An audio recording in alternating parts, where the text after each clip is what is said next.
Update. Am I the a-hole for just refusing to cook for my wife at this point? Original post. I am 39 male. My wife Jennifer is 37. We have been married for 8 years, and we have 2 children. I work full-time, and Jennifer is a stay-at-home mom. She's a wonderful mother to our children, but one thing she does not like to do is cook. This works out just fine for me, as I generally get off work by 4:30, and I happen to be a phenomenal cook. My father was a chef, and I've been cooking since I was 10 years old. I also worked as a line cook for several years. Virtually everyone loves my cooking.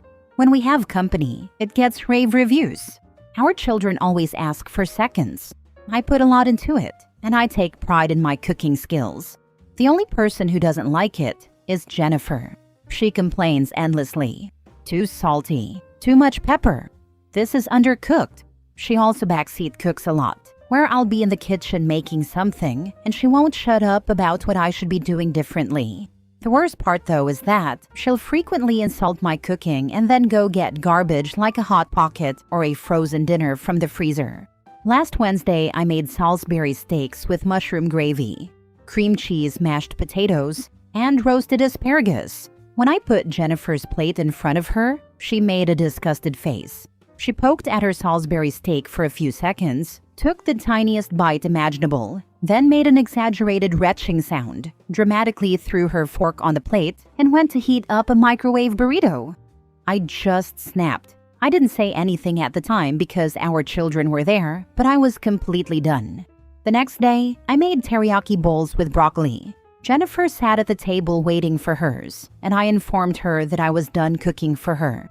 When she asked why, I told her it was a waste of food and that she should just go have a Hot Pocket.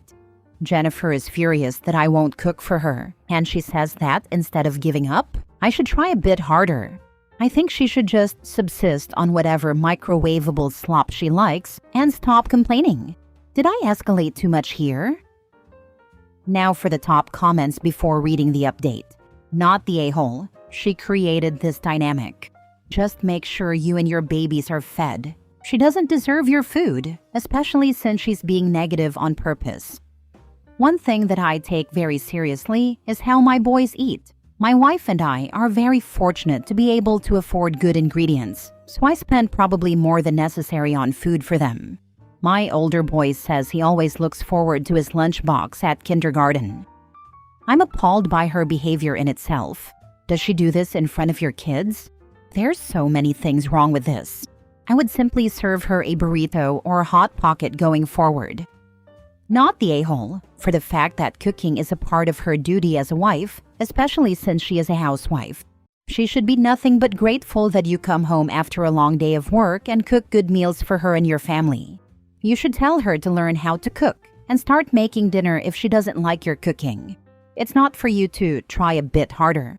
I'm sure you work hard enough supporting your family and being present in their lives. It's not your job. You have a job, which allows her to not have to learn yours or go get one. She's ungrateful and entitled, seemingly. I've often wondered if it was insecurity on her part. Maybe since she doesn't cook well, my cooking well is a blow to her self-confidence? She is 100% trying to tear you down because it makes her feel better. Being insecure is normal, but this is not how to deal with it. This is borderline emotional abuse. And you can tell that from her reaction. If she just didn't like home cooking and genuinely thought it was gross, she'd at least be polite or ask you not to cook for her. But she wants you to feed her, so that she has opportunities to harshly put you down, like negging. Be careful, OP. Edit. Thank you for the comments. Unfortunately, people are sending me harassment through private messages, and many of these people come from the same community that has cross-posted this multiple times. I'm going to abandon this Reddit account, although in the unlikely scenario that I post an update, I may use it again. I'm just exhausted from reading comments about how I'm supposedly a terrible father for not making the right food for my children, and how my wife must be right about my cooking. I am no longer reading responses and DMs. Now for the update. About a month ago, I posted here about something that happened over dinner one night. My wife, Jennifer, literally retched at my cooking, despite taking the tiniest bite imaginable. After that, I refused to cook for her, which made her very angry. It was this bizarre disconnect between her thinking my food was trash, not fit for a compost bin, but still demanding that I continue making it for her anyway. I was hesitant to update because, for some reason beyond my understanding, I received about a dozen hate-filled direct messages after my last post.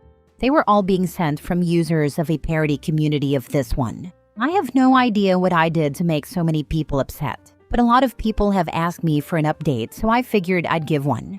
Anyway, the last month has been really eye-opening for me. I had long ago noticed that Jennifer was highly critical of my cooking, but over this time, I've come to realize that she's really critical of just about everything I do. For example, 2 weeks ago, I was walking outside with her. I'm pigeon-toed and have been since I was a baby, although it's a lot better now. Jennifer asked why I was walking with my toes slightly pointed in, and when I remind her that I'm pigeon-toed, she responded in an exasperated tone. "Well, why don't you just try walking with your feet straight?" Yes, thank you. My literal bone issue was just magically cured by your advice. I never realized that the solution to something I have suffered from for nearly 40 years was staring me right in the face. At least now if I ever get cancer, I can just get rid of it by deciding not to have cancer. You see, I never really noticed how critical she is towards me in virtually everything I do. She's just more forward about my cooking. For example, when she walks into my home office, she always scrunches up her face in this really displeased way.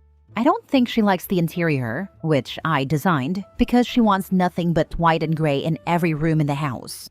Whenever I try to do the laundry, she'll hear me open the washing machine door and beeline over to backseat me through the whole process. This is coming from a woman who once ruined a $1,500 suit of mine because she thought bleach would be the perfect stain remover, by the way. When I was explaining an issue I had with a colleague to her, she took my colleague's side, despite my colleague being objectively in the wrong from an industry standpoint. My wife was adamant, though. I must have been the one to screw things up. I'm honestly just exhausted. The criticism of my cooking was the worst, yes, but it really just overshadowed everything else she always found fault with me on. I tried to have a conversation with her, and naturally, she denied doing anything of the sort, denied ever being rude to me, and even denied retching at my food. She actually tried to gaslight me. She kept asking me questions like, "When did I do that? Tell me the date." Then she called me a hypocrite for being critical of her, hijacked the conversation, and eventually stonewalled me. I've come to realize that I don't really like my wife anymore. She's just such a negative person. It makes me sad, but in the next few days, I'm going to ask her for a divorce. She's not going to like it, but I've come to realize that when she walks into a room I'm in, I get anxious about what she's going to say to me. Thank you for all your comments. I also apologize if this was long-winded. My marriage is falling apart, and I'm not in the best headspace right now. You don't ask your wife for a divorce. You see a lawyer and go through the process. Not the a-hole. I'm sorry to hear how you have been treated, but no one deserves to live like this. You should be with someone who loves you and lifts you up, not tears you down and gets enjoyment out of it. I'd go speak to a lawyer first and get everything in line so you know where you stand and she can't file before you and put lies in. So don't tell her until she's served, or you have the papers to serve her ready. Edit. Thanks for all the advice. I'm getting hate messages from that community again, and I really don't need this as I have to deal with child custody, divorce, assets, and telling my children that mommy and daddy are going to be separating. It's a really stressful time. And they're mocking me in DMs. I'm going to stop checking my inbox on this account, so I won't be reading any more of your comments. Thank you so much for all the support. Next story, update. Am I the a-hole for using information against my mother in court that I know will destroy her mentally and emotionally? Original post. I, 34 female, am involved in a very dramatic court case with my narcissistic mother and stepfather. First, a little backstory. When my sister was 1 and I was 3, my mother initially had custody. However, she went missing for 4 days, leaving my sister and me in the home alone. Investigations were conducted, and we were raised by our father. There was a reunification plan. However, my mother did not follow any of it, and her parental rights were terminated. No one had ever talked negatively about my mother while I was growing up or told me what happened. So when I was 20, I found my mom and decided to develop a relationship with her. Big mistake. After reuniting with my mother, I discovered quite a bit of information that I previously had not known. She is a narcissist, formally diagnosed, specifically a vulnerable narcissist. My stepfather has BPD, also formally diagnosed. This past decade has been torture. Faked cancer. I was made to shave her hair. I had to pay them to watch my 2 children. Constant arguments. The list is too long to name. In 2022, my parents decided to move 15 hours away for a get-rich-quick scheme involving flipping homes. I decided to stay in our hometown because my youngest child's father had died, and I wanted to stay close to his family. Plus, I was already in a year-long relationship. My mother was enraged. After she had already left, she tried everything to get me to move up with them. She asked me how much money it would take to break up with my boyfriend, got me fired from a job, wrote posts online about how mean I am, texted my oldest about me, sent me hundreds of messages each month, etc. This has been going on continuously for about a year. Earlier this year, I was served paperwork. My mother and stepfather are suing me for grandparents' rights. However, no court date was ever sent. My oldest child goes to her father's every break, and when she came back from summer break with him, she was acting very differently. I found out that my mother and my child's father had been in close contact for about a year and a half. They had my daughter speak with my mother, see my mother, and recorded videos of her that my child did not know about. I have sole legal and physical custody, so needless to say, a huge argument happened, and I am now restricting any visitation. As a result of this incident, my mother and stepfather set a court date for a month from now. So here's why I ask if I am the a-hole. For court, I plan on using text messages, where my mother said my stepfather is a danger to children. Text messages from my daughter's father stating my mother is psychotic and he would never give our child access to her, and my mother's court records. My mother has over 140 plus charges on her record in 5 different states. My stepfather knows none of it. I'm also using the fact that her parental rights to me were terminated, so legally, she has no rights to my children. My concern is that, knowing she's a narcissist, when I use these documents in court, it will humiliate her and probably turn my stepfather against her. I do worry it's going to trigger a horrible reaction from my mother, possibly the worst. I wish my mother no harm. I just want to be left alone and protect my children. I've been no contact this whole time, hoping it would stop, but it hasn't. I am feeling so conflicted. Now for the top comments before reading the update. Be aware, CPS cleared me after my mom called them on me. With one caveat, if I let my mother back in my kids' lives, CPS would take them. Further, that my letting a known child abuser, my abuser no less, around my children, was an indication that my parenting choices were in question. I'm glad you were cleared. Gives me hope I can get through this too. I'm staying no contact and have no intentions of ever engaging again. Which is why I also told my oldest child's father he will not see her until further notice because he will let my mother around my child. If I can get a restraining order, I will. I'm just trying to get her out of my children's and my life, but with limited fallout. Looks like I can't avoid that, unfortunately. I'm wondering why you remained in contact with your mother once you discovered her issues. I often ask myself the same question. I have never dealt with anyone like her before, and I never lived with her, so I didn't experience a lot of this wrath until I defied her wishes. I wasn't raised around her family, so I didn't know anyone else's experience. I also didn't know a lot of the criminal stuff until I hired a private investigator. The mental illness stuff should have scared me more, but at the time it didn't. Now that I do know everything, I can never let my kids near them again. This is your child. I don't give 2 craps about your mom or her feelings. Also warn your lawyer. She will lie her butt off and probably already has in the deposition. I might have missed whether your dad is still in your life, and if yes, he might have some skeletons to help you. You don't want some left-wing judge saying, "She made one mistake, I'm giving her visitation." You want to show how horrible she is, so that you get a restraining order preventing her from contacting you or your child, and limit any contact with the father of your child. If he didn't know your mom was nuts, then maybe let him start slow again.